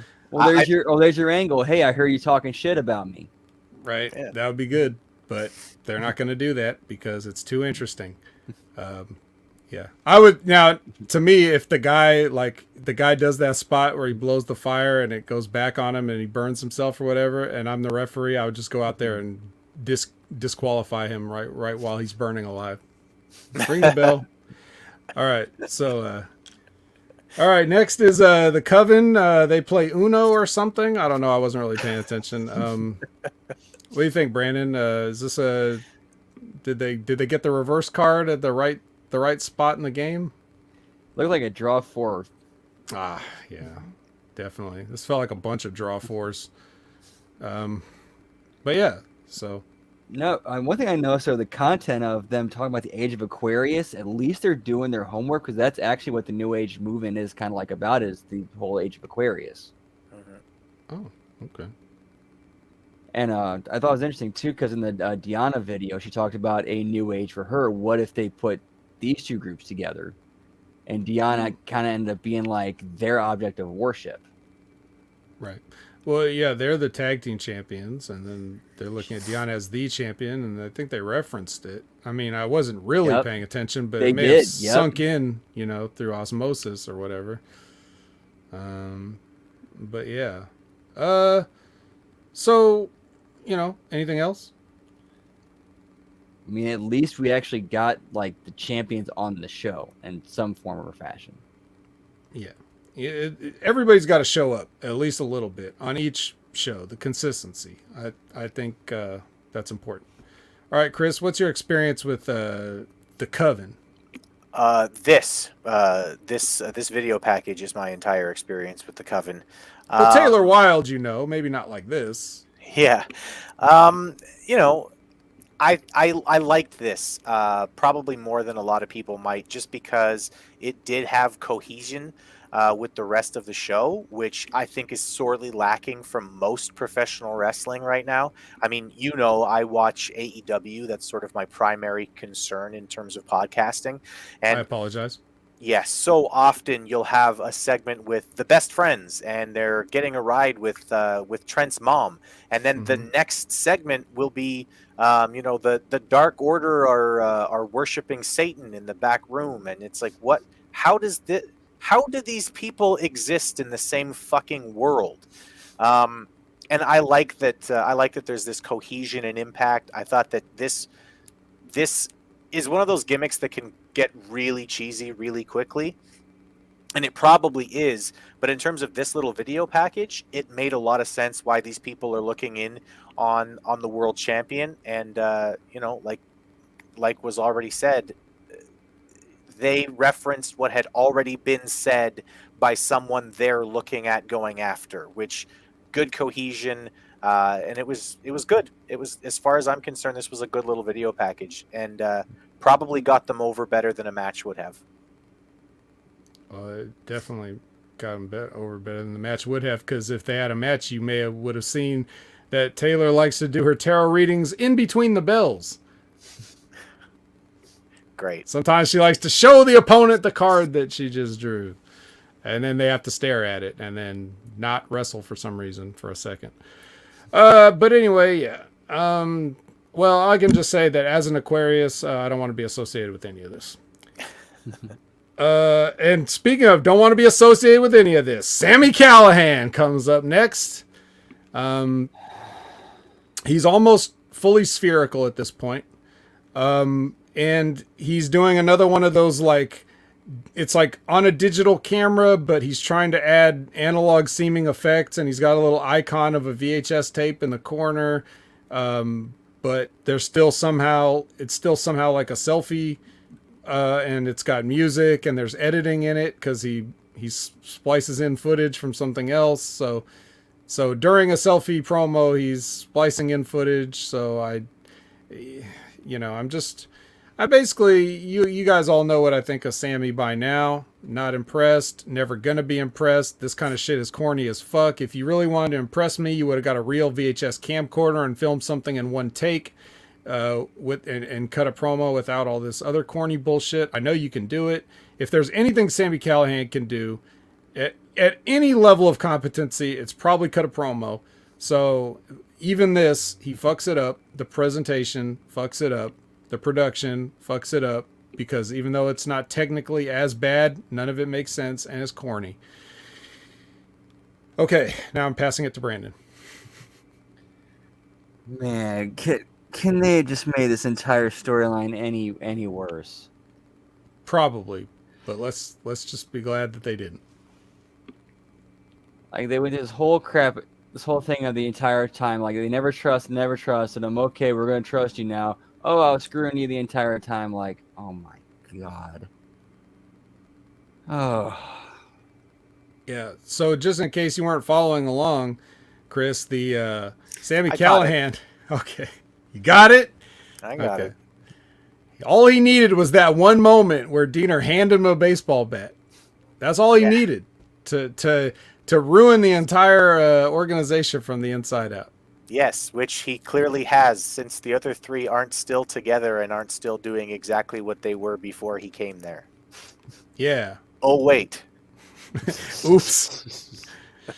Yeah. Well, like many things in his life, he didn't think it through. Retribution did it better, which, hey, that's an indictment. It is. Yeah. I don't know, guys. I don't know. It's just, yeah, it's a thing. So I guess if anybody has nothing else to add, we can move on, but no? Okay. Sheldon Jean is here with us. And did you guys know that he was on Big Brother Canada season 8? Was he now? Yes. Wait, he was on Big Brother season 8? Yeah, not 7, but 8. Wow. Yeah, I know that, but not because like you're the from Big Canada, Brother. you knew that, and were a big fan of all the seasons. So this was actually, you were probably like, ugh, why do I have to hear this? I already know this. Everybody knows this, right? Yeah, I was like, come on, guys. This is like saying that Wayne Gretzky is a good hockey player. Everybody in this country knows what happened that season in Big Brother during the pandemic. Jeez. Yes. You should have added another minute to that 6-man in the opening, like, rather than show this. But yeah, so he's taking on Joe Hendry here, who, by the way, his little turn zoom thing before his promo got fucked. They didn't even, he'd barely turned and they zoomed way late and half-assed. It was just like, what happened here? What happened? But anyway, that's that plus the fact that he was going to mention that Big Brother thing in his promo, but the announcers already killed it by showing little photos and talking over it, like explaining that he was there. They could have done that during the match after Joe Hendry had brought it up. Like, I think that would have been a better way to go about it. That's just me, but whatever. I also think that Big Brother may be what Sheldon calls that lump on his collarbone, because he has not gotten that checked out since we saw him last. At least I don't think he has. It certainly hasn't been reduced, drained, removed, covered up with a bandage. He didn't buy a shirt to wear. It's still there, and I worry about it. Like, I just don't want it to like burst or something weird in the ring, and then we really got to deal with you really got to put the editors into overtime for this. At least it ain't like a staph infection bursting in the ring off a bump. I mean, not yet. No, he'd probably be dead by now if it was a real staph infection, because he's had that for a while. Like, we haven't seen him in a while, but he's had that thing. It was the same thing we saw. So I don't know what that is. I don't really want to make fun of it. I mean, I kind of do, but like, you know, I am genuinely concerned, you know, all jokes aside. But I guess it's fine because he's working with it. Standing 0-5 and Joe Hendry goes over. So, hey, we've checked off some boxes. We've gotten Moose. We've gotten Joe Hendry. And we didn't get Masha. So 2 out of 3 ain't bad, though, as Meatloaf says. But yeah, Brandon, I mean, we did get some Hendry here. Well, I'm sure you were happy, right? Oh, yeah. It's been nice to see, like, just a little something to see where he's going next.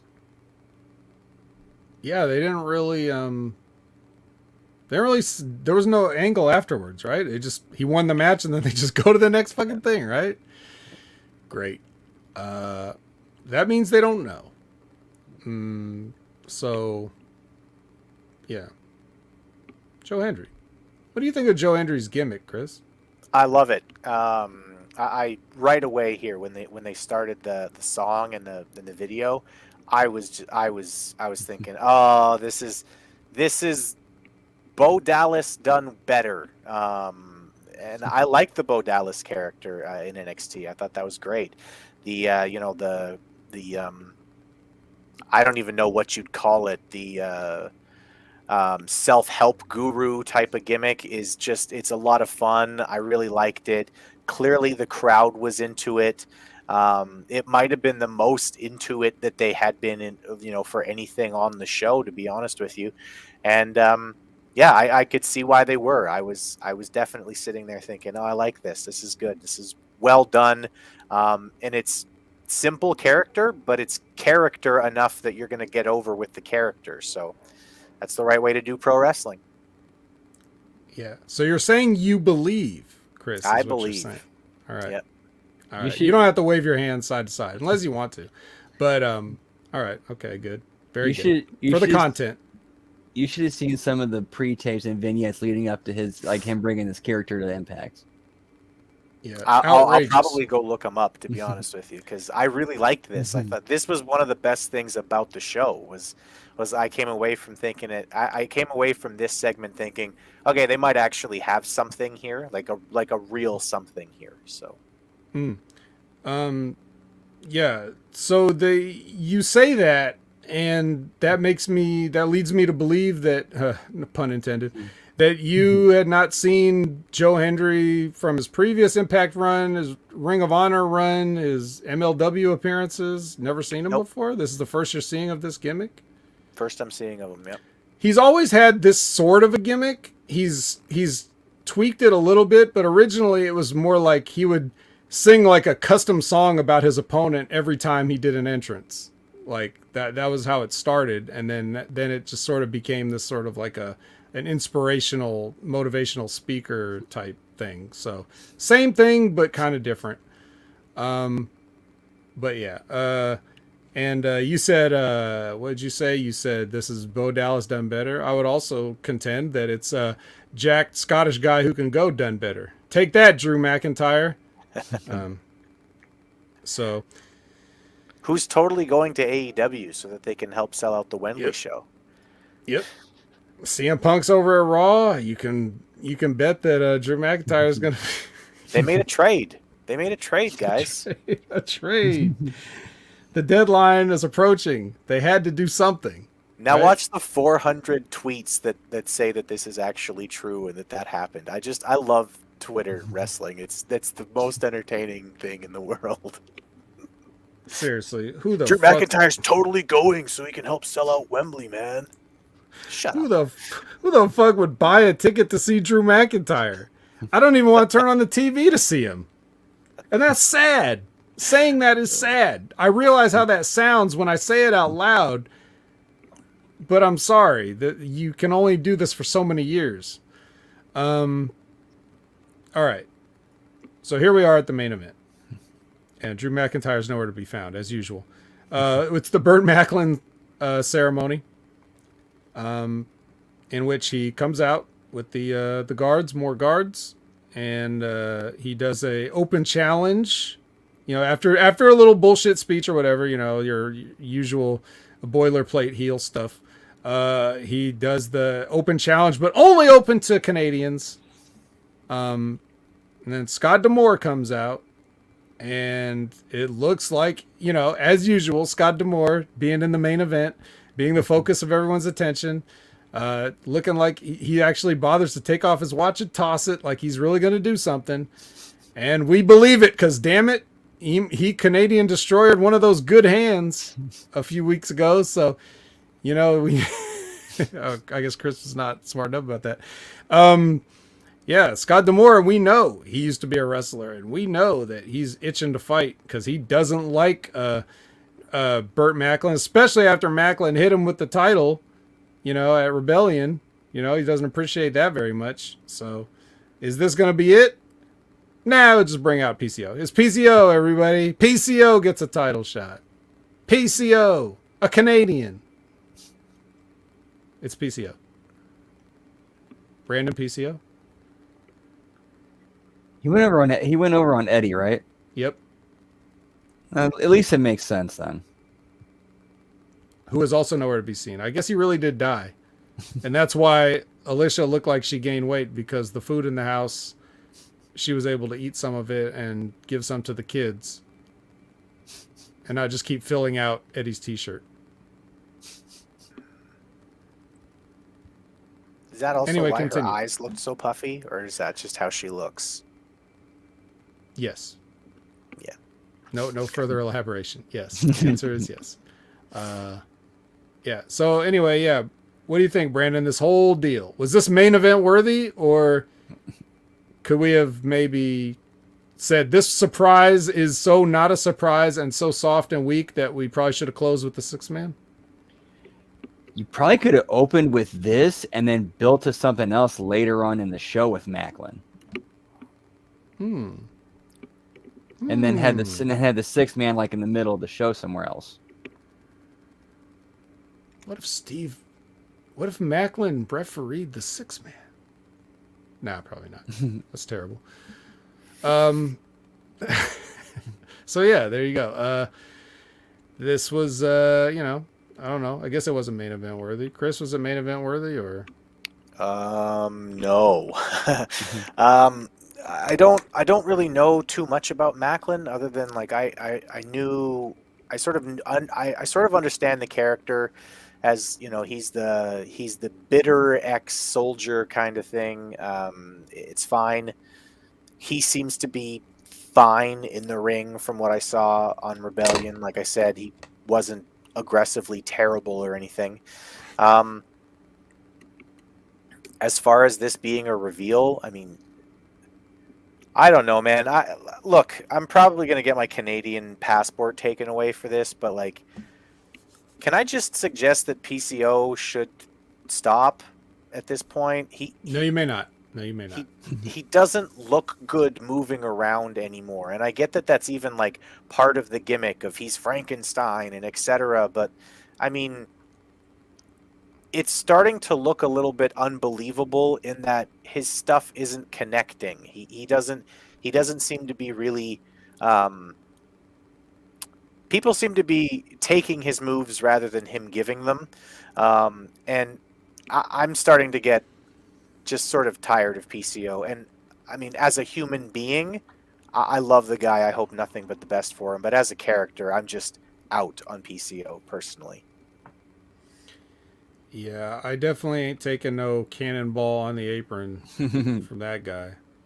Just hoping that he doesn't kill me. Yeah, because it looks like he might kill somebody. And again, as a person, he seems like a fantastic guy.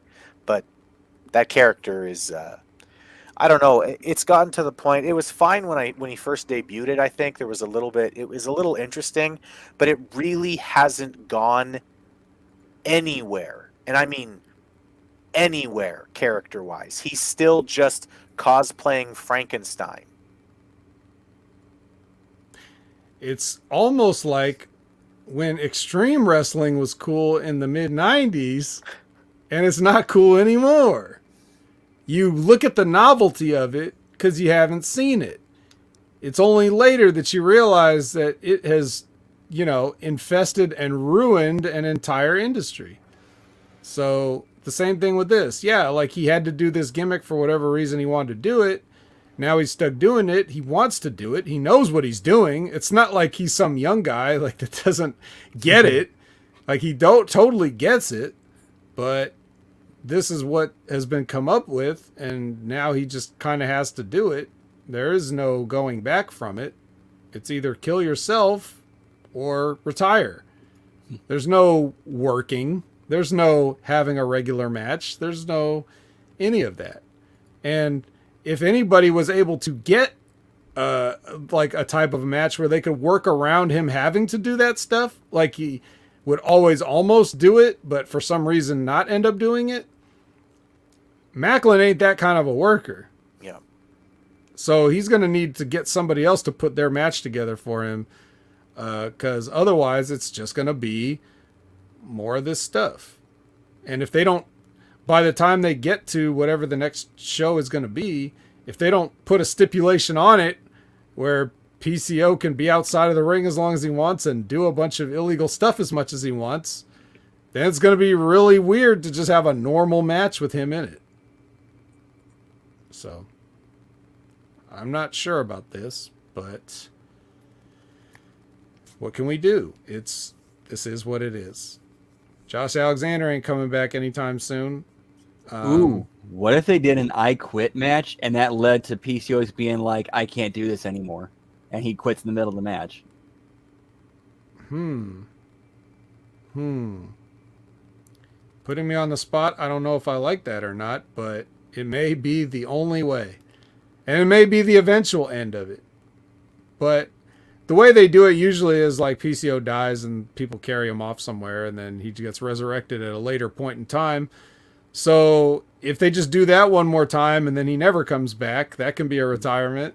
Maybe they can go with the I Quit, stipulation or whatever. Or it doesn't seem like something he would verbally say. So maybe they could gimmick it up some way, like, how Austin never actually said it in 97 or something like that. I don't know. Mick Foley never actually said it. He never actually said it. Yeah, you could do something, but I don't know. Yeah, what do you think? What do you think, Chris? What's the PCO swan song? I think that at this point, you just have him go out the same way he's gone out a number of times before. He gets carted off after quote unquote dying, and he just doesn't come back. And then you just sort of see him one day at an event, and he can't walk really anymore, but he nods to you, and you go, "Hey, I remember when that guy had makeup on his face." Or he comes back as a pirate. Pirate gimmicks are great. Those always get over, for sure. Every one of them. Okay. Well, I think we're running out of steam here trying to book PCO's retirement. But even if I say so myself, I think we had one hell of a show here. Like, this was a lot of fun. And as I listen to myself talk, I'm like, wow, I'm pretty cool. And you guys are too. So it's a good team we have here. I'd love to have Chris on as many times as he'd like to be on, but then that would mean watching more Impact, and I would never also ask that of anybody. So I think we'll just space it out kind of how we've been doing it every couple months, few weeks or so, and check in with Impact and see how they're doing. But in the meantime, what are you doing, Chris? Oh, me? Yeah. Well, you can find me on the PWC, the PWC network. We do a number of shows on basically everything professional wrestling. My main show is the Wednesday Night Skirmish, where we cover AEW Dynamite. Hopefully, we've got a big Saturday show starting in a couple of months here. That would be fun. You can also find me on a bunch of other people's podcasts. I do things like this. Also, I'm now one of the co-hosts for the Smack Attack. So we're over there doing that, which means I have to watch WWE wrestling. But I'm still not watching Raw. So, thank God for small favors. But But yeah, other than that, you can find me on Twitter. I'm at ChrisAms1, where you can hear me, where you can read me talk about all things politics, professional wrestling, and just whatever the hell else I feel like talking about, because that's how Twitter works. Or you can find me on Facebook. You can just look for my beautiful face. If your profile picture is you holding a wrestling belt, I'm not adding you unless you're an actual professional wrestler. Just a heads up on that one. But other than that, yeah, you can find me on wonderful programs like this very program whenever you guys choose to have me back. I'm more than happy to come back and talk Impact with you guys. And that's that Twitter handle is ChrisAms1, which is spelled. Yeah, it's at Chris Ams. That's AMBS, like lambs with no L or bullshit first thing in the morning. And don't worry, anyone listening to me who happens to listen often, if you ever forget how to spell my name, I'll just keep repeating it for you. It's your gimmick, sir. It is your gimmick. It's becoming a gimmick. Brandon, what's your gimmick? My gimmick is you can find me on Twitter at TransArchistTia, as well as Twitch at twitch.tv/MissTia the Transarchist, and here every Monday night for the Impact Attack Whoop Whoop. Whoop whoop indeed. If you care to hear more of me, you can find me on all your favorite social media platforms, all kinds of platforms at Opinion Haver. There's only one true Opinion Haver, and you'll know it's me. You can find me on such shows as all these shows on the Hameen Media Group platform, which is part of Channel Attitude with Russo Brand. So some of those include my Wednesday show, which is the Next Level Wrestling Review every Wednesday at 8 a.m. Pacific, 11 a.m. Eastern with Big Ray Hernandez. And we are, schedule permitting, we would love to have Mr. Ams on a Next Level Review, even though he might have to watch NXT, but we're also trying this thing where we graciously show our guest the door at the 1 hour mark so they don't have to talk about NXT and they can just have fun with us for the first hour. So that may or may not be something, but I think at least once we got to torture this guy. So I'd be happy to be on any show with you guys. All right, so we'll work that out, and then, but that's that. You can also find me as you, not every single week ever, but it's a pleasure for me to fill in for the likes of RBV, Rick Vickery, and Timmy Baltimore on the Monday Locker Room to sit in with Ben Hameen, and we had, again, if I say so myself, I thought it was a really good show today. I'm not just saying that because I was on it, but the things that we were talking about, Ben's the new Crossfire Heavyweight Wrestling Champion, and we talked about that, and we talked about things that you're not going to hear other wrestlers talk about on wrestling podcasts in terms of championships, fan experiences, whatever. We talked a lot about, the news headlines of the day, and those went into some interesting directions. So you're gonna want to. It's that one show is worth every bit of a $5 subscription to Channel Attitude.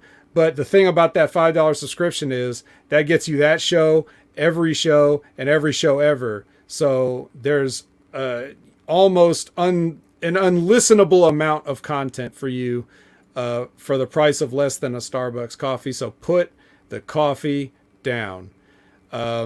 And let's see what else. Other things coming up. I've recorded an episode of Shooting the Shit Uncensored with the great Pierce Austin. So be looking for that in the next week and a half, 2 weeks, whenever it is that he'll drop that. We had another great conversation that went in all kinds of places. So you're going to want to check me out there if you care to hear more of me. And I always talk about Wrestling with Rip Rogers on YouTube. Go subscribe and check out that live Q&A every Friday. Rip is he's an irreplaceable fountain of knowledge. And even though he may not, spray every bit of liquid of knowledge every single episode, you just never know when you're going to hear something that, again, you'll never hear anywhere else because no one puts it quite like Rip. And you might see me on there. Like, I'm very invitable on there, and I've been on there multiple times. So you never know when the vet could pop in and say hello at Lila Studios. So always be on the lookout and hit that notification bell. And then, of course, I got to shout out the great Stevie Richards all the time. Still putting up videos, still reviewing saunas after 4 months of having an indoor sauna, walking on the beach, looking like, very Christ-like. Just so everything about Stevie is so inspiring and great. You want to follow Stevie and check out all of his stuff. I'll give you a tip. You can follow him on Twitter. He's not really going to be on Twitter that much unless he's linking you to something on YouTube or Instagram. Those are the places where Stevie's the most active. So check out Stevie Richards. And I think that's everything that I've got to put over. Oh, and follow Jay White, JWhiteNZ, on all of his social media platforms. Greatest wrestler alive today, the Bret Hart of today, but from New Zealand. I guess it's a concession we'll all have to make. But anyway, that being said, thank you very much once again to our guest, Chris Ames. And for Brandon, I'm the Vet, and I don't have a sign-off line.